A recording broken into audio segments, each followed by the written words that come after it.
My name is Ann Hussey, and I'm telling my quilt story at Maine Quilts 2018 in Augusta, Maine on Friday, July 27th, 2018. And this is my favorite quilt because it brings back lots of memories. It's a flower plot quilt that the top was pieced by my great-great-grandmother in probably 1915, and she died in 1923, and it was tucked away.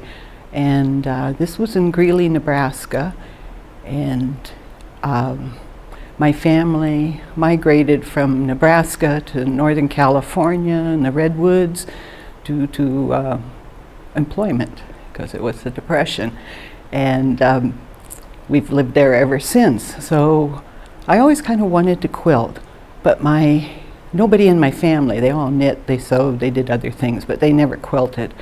So I was working in Los Angeles, and there was this little statement in the paper that they were going to have a quilt class. This was 1975 to get ready for the bicentennial, and it was going to be at the LA County Natural History Museum because there were no quilt shops. And it was the most miraculous thing. Sandy Fox, who later went on to curate a lot of 18th century quilt shows and wrote a couple of books, she was teaching. And there were about a dozen of us that showed up.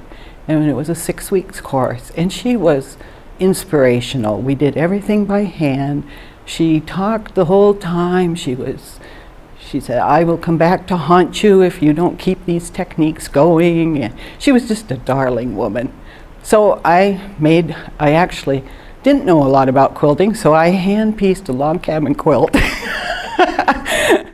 After that class, it was hard to find cottons in Los Angeles because everything was polyester. So I hand-pieced this log cabin quilt. I'm nearly getting to the last block, and this woman at work said, "You know, you could sew that on the machine real fast." Oh, okay. So my aunt said, "Oh, you're the only one in the family that wants to quilt, so I'll give you this top." So she gave me this top. Now this was the late 70s, and so I made a big mistake. I put polyester batting in it, and I quilted for the next decade as I traveled cross country and settled in Maine, and I finally finished it in 1993. And it's just, I've never hand quilted a quilt since.